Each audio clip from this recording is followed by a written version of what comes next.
바로 그거요.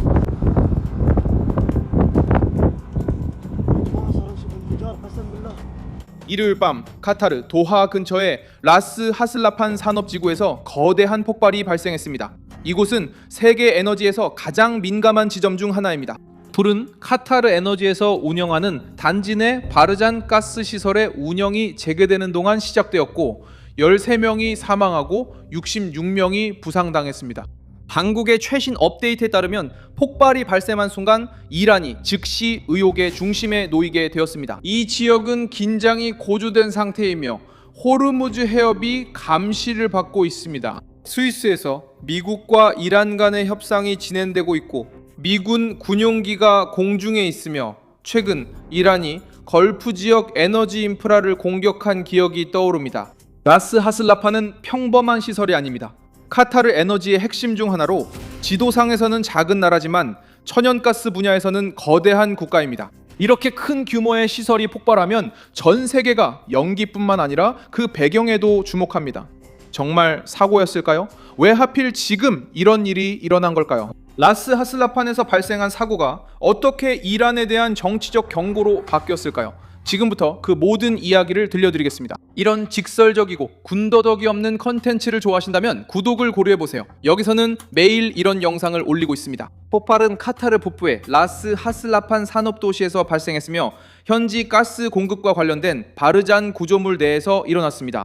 팀들이 작업을 재개하던 중 폭발과 화재가 발생했습니다. SNS에 퍼진 영상에는 멀리서도 강한 섬광이 보이고 현장에서 연기 기둥이 솟아오르는 모습이 담겨 있습니다. 민방위 팀과 당국이 화재를 진압하고 작업자들을 구조하며 현장을 통제하기 위해 파견되었습니다. 카타르 에너지부 장관 사드 셰리다 알 카비는 이번 사건이 적대적인 성격이 없는 작업 중 사고였으며 카타르의 액화 천연가스 수출에는 영향이 없었다고 밝혔습니다. 이 발언은 공격 가능성을 차단하려는 시도로 보입니다. 하지만 국제 뉴스에서는 여전히 의문이 남았습니다. 라스 하슬라판이 이미 더 큰 위기에 처해 있었기 때문입니다. 이 단지는 이전 이란의 지역 에너지 시설 공격 이후로 더 주목받고 있었고 카타르는 호르무즈 해협의 긴장 속에서 자신의 입지를 회복하려고 애쓰고 있었습니다. 주목할 만한 점은 이 사건의 정치적 타이밍입니다. 폭발은 트럼프 정부가 이란으로부터 핵 사찰, 호르무즈 해협의 자유로운 항해, 중동 내 긴장 고조 통제에 대한 약속을 받아내려는 시도와 동시에 일어났습니다. 제이지 벤스는 회담을 마친 후 스위스를 떠나 공식 전용기를 타고 조인트 베이스 앤드루스로 돌아갔고 실무 협상가들은 계속 협의를 이어갈 예정이었습니다. 백악관은 이 순간을 진전으로 보여주고 싶어합니다. 압박을 받고 있는 이란은 아직 모든 것을 양보하지 않았다고 자국 국민들에게 설득하려 하고 있습니다. 그리고 그 와중에 카타르의 핵심 인프라 시설 중 하나가 폭발했습니다. 미국 부통령은 이 합의를 최종 합의가 아닌 출발점으로 여겼습니다. 바로 이 지점에서 라스 하슬라판에서의 폭발이 중요해집니다. 공식적으로는 기술적 결함이라고 발표되었지만 이 지역은 평범한 하루를 보내고 있지 않습니다. 동시에 미국의 KC-135 공중급유기와 P-8 포세이돈 해상 감시기가 이 지역에서 목격되었습니다. 이런 움직임은 우연이 아닙니다. 미국은 여전히 걸프만을 실제 위험 지역으로 보고 있습니다. 이란은 호르무즈 해협이 압박 카드라는 것을 알고 있습니다. 이란 정권은 협상 테이블에서 입지를 잃었고 동맹국들 앞에서 패배한 것처럼 보이지 않으려고 애쓰고 있습니다. 그래서 에너지 인프라에서 발생하는 어떤 폭발도 사고로 분류되더라도 의심을 부추기는 불씨가 됩니다. 카타르 역시 민감한 입장에 있습니다. 도하는 중동의 여러 위기에서 중재자 역할을 하고 있으며 워싱턴과 대화하고 지역 내 여러 단체들과 소통하며 외교적 가교 역할을 유지하려고 노력하고 있습니다. 동시에 전 세계에 가스를 판매하기 위해서는 안전한 이미지를 유지해야 합니다. 라스 하슬라판에서의 폭발은 이러한 이미지를 훼손합니다. 수출이 중단되지 않더라도 정치적인 영향은 존재합니다. 전략적인 에너지 지역에서 연기 기둥이 솟아오르는 시각적 메시지만으로도 시장에 두려움을 조성하고 정부에 압박을 가하기에 충분합니다. 희생자들은 운영이 재개될 때 시설에 있던 노동자들이었습니다. 최신 집계에 따르면 13명이 사망했고 66명이 부상당했습니다.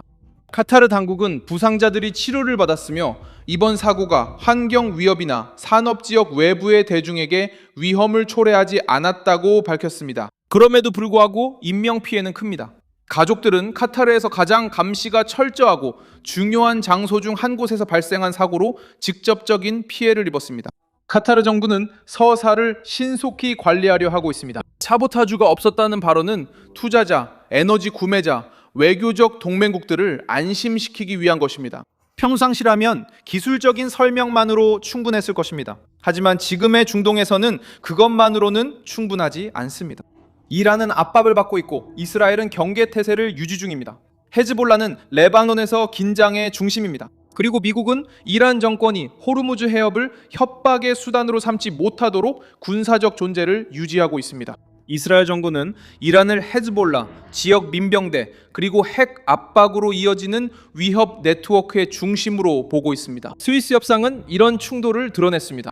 한편 벤스는 미국이 호르무즈 해협을 위한 메커니즘, 핵 사찰, 그리고 기술적 대화를 포함한 중요한 진전을 이루었다고 말했습니다. 반면 이란 정권과 관련된 소식통들은 아직 몇몇 쟁점이 마무리되지 않았다며 미국 측 발언의 의미를 축소하려 했습니다. 이러한 입장 차이는 테헤란이 트럼프에게 길들여진 모습으로 보이기를 원하지 않는다는 것을 보여줍니다. 정권은 경제적 완화가 필요하지만 동시에 내부 강경파들 앞에서 체면을 유지해야 합니다. 호르무즈 해협을 통한 선박의 복귀는 이란에 대한 또 다른 압박의 신호입니다. 해협이 계속 열려 있다면 협박의 힘은 약해집니다. 핵 사찰관들이 돌아오면 이란의 비밀은 설 자리를 잃게 됩니다. 미국의 감독하에 기술 협상이 진전된다면 이란 정권은 시간을 끌 여지가 줄어듭니다. 카타르가 폭발에 대처하는 동안 또 다른 전선에서는 현대전이 어떻게 핵심 인프라를 겨냥하는지 보여주고 있었습니다.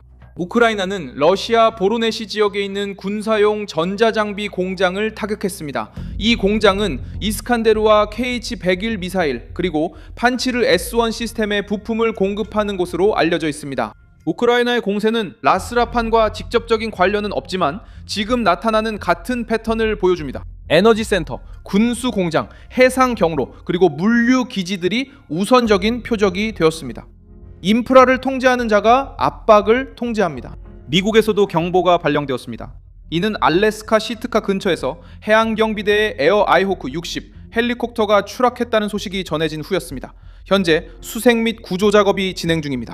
이 사건은 걸프만 위기와는 별개의 일이지만 미군에게는 작전 긴장이 고조된 한 주를 더욱 부각시켰습니다.